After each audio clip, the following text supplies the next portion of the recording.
Olá, bom dia. Aqui é bom dia, né?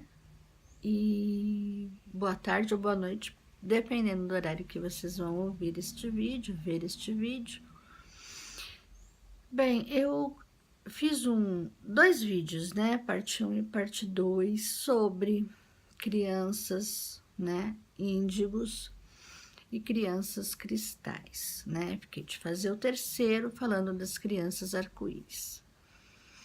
Só que antes de entrar na questão dessa questão das crianças arco-íris, que é mais recente, eu queria colocar alguns pontos de vista, meu particular, né? Os vídeos que eu passei são bem técnicos, né? Sem uma opinião mais pessoal minha, né? Da minha experiência, daquilo que eu entendo, do que é para mim, né? E eu acho muito importante, né? Muitas vezes a gente ouve, repassa de uma forma, até porque foi todo feito um estudo sobre isso, né? Mas também temos opiniões, né? Nós temos pensamentos diversificados. O ser humano tem uma tendência a pensar diferente. E isso é muito importante, né? É todo esse conjunto que forma uma sociedade.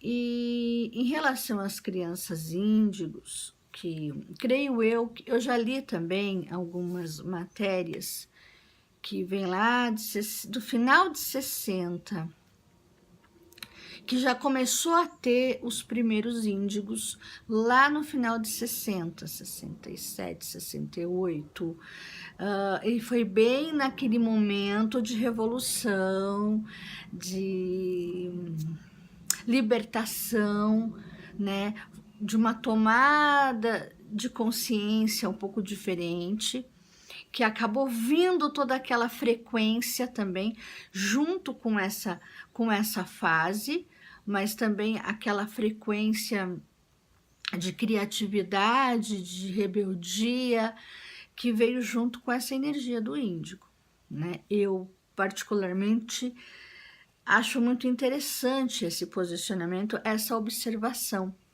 porque foi justamente lá nesse período que houve a rebeldia, né, o protesto, aquele pensamento crítico de revolução, de revolucionar, de mudanças, né, de despertar de consciência. Claro, veio muitas coisas juntos? Sim, vieram, porque já havia problemas anteriores, né, com os pais dos adolescentes, porque as crianças que nasceram ali naquela época, muitos já vieram índigo, né, mas essa energia, ela pegou muitos que estavam ao redor também, né. Creio eu que até tinha antes, né? Eu acho que existiam alguns índigos já, que depois foi dado o nome, né? Mas já tinha vindo, eles vieram porque muitos revolucionaram, muitos mostraram coisas novas, inovaram.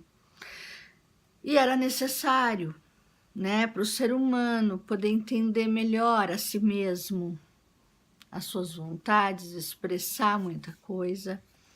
E essa questão da liberdade de pensamento, liberdade sabe, de poder expressar alguma coisa sem uma opressão, porque até então era tudo muito opressivo, a família era muito opressiva, né?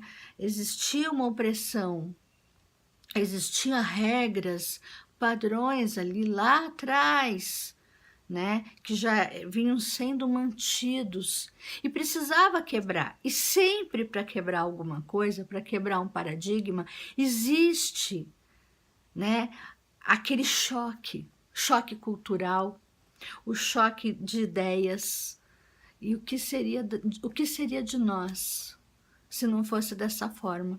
Então, às vezes eu vejo muita gente resistente a muita coisa, né? Muita gente usando daquele ditado, ai, mas antigamente, eu, Patrícia, já fiz isso. Morro de vergonha hoje, eu tenho vergonha, né? De um dia ter pensado de forma tão endurecida, tão ultrapassada. Mas não tenho vergonha, não é que eu tenho vergonha, mas eu fico pensando, puxa vida, ainda bem que eu entendi, né? Ainda bem que eu mudei o pensamento, até porque o que faz a gente mudar o pensamento são as crianças. As crianças nos fazem parar para pensar, nos fazem observar, né? E não adianta eu querer impor a uma criança aquilo que eu trago lá de trás, ó, que eu não sei nem de onde foi, tá lá atrás. E ela está vindo para inovar, ela está vindo para trazer algo novo, e eu tô querendo massacrar aquilo, eu tô querendo tirar dela, né, aquilo que ela tem de melhor, que é o que ela trouxe naturalmente. Então, geralmente a tendência é oprimir, né? Então, isso tudo, se você parar para pensar, puxa, eu já pensei naquilo, ai, mas quando era pequena, era assim, e tá ali, ó. E eu tô até aqui hoje, né? Quando eu era pequena, quando eu era adolescente, ou quando não sei o quê, passei por isso, mas tô aqui. Só que quantos e quantos problemas eu trouxe junto? Quantos e quantos traumas, quantos e quantos problemas comigo mesmo.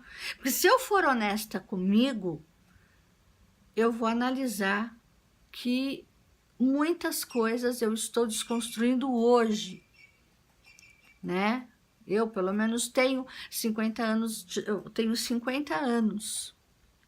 E hoje, com 50 anos, eu estou aprendendo a desconstruir coisas que eu arrastei para a vida toda, que poderia ter sido muito melhor se eu tivesse tido essa consciência muito mais lá na frente, lá atrás.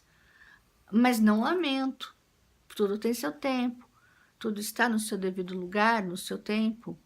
Só que as pessoas falam muito, né, da questão índigo, das crianças cristais, mas eu vejo muita gente falar disso e não parar para pensar que às vezes é muito bonito de se falar, muito bonito de se ver, mas a reforma principal, o chamado principal é para os pais, é para os educadores. Muitos educadores têm essa consciência, muitos não.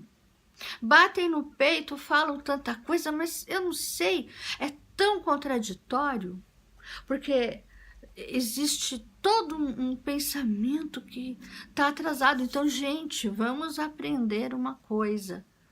Todo esse problema aí, tem gente que fala, olha, o que deu essa liberdade dos anos 70, dos anos 60, do final dos anos 60, olha quanta gente drogada, isso daí é por causa disso, tem que reprimir, porque lá os mais antigos, meu pai, minha mãe, a gente apanhava e batia, castigava, não tem essa de criança querer, ou os jovens querer saber, ou quem sabe são os idosos, os antigos, não.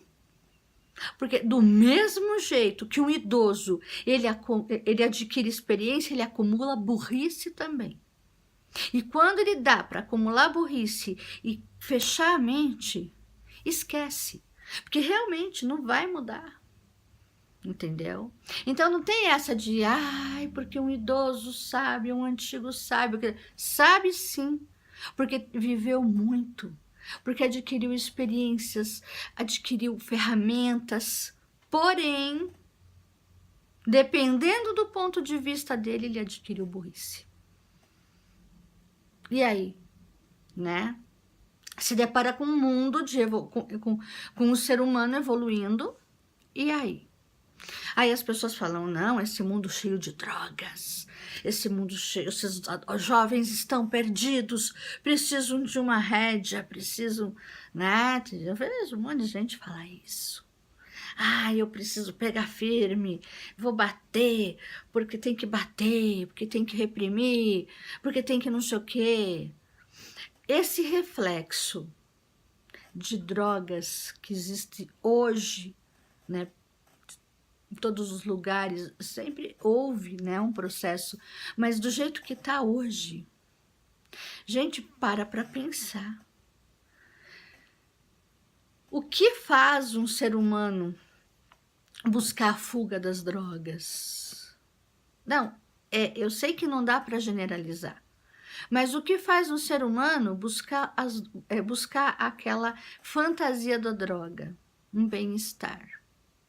Ele vai buscar segundos de um bem-estar, de uma satisfação ilusória, porque ele não tem isso natural. Ele não tem. Geralmente ele é frustrado, ou ele teve todo um processo de cobrança, ou ele não foi ouvido. Vocês podem ter certeza que nenhum ser humano que tenha consigo mesmo algo saudável vai precisar de fuga de drogas. Que ele viva na realidade, que ele viva no momento dele, sendo respeitadas as opiniões respeitadas. Ah, mas eu dou de tudo para o meu filho. Eu converso com ele, eu faço de tudo. Tá, só que não é só isso. Muitas vezes, o pai daquela criança, do adolescente que está já nesse processo, ele também teve um processo parecido. E a tendência é se repetir. Eu vou parar por aqui esse vídeo e começo na segunda parte. Não deixe de assistir. Um beijo para vocês.